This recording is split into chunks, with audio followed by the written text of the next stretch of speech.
So Chris has found us a rod out of a motor we had in the back in the machine shop end. So he's just going to put a little bit of driven bearing grease on it, engine assembly lube, and he's going to stick it in there and we'll give this another attempt. And there'll be the rod.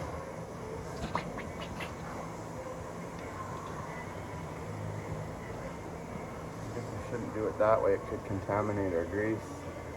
That'll be all good. Yeah, I wiped it down first.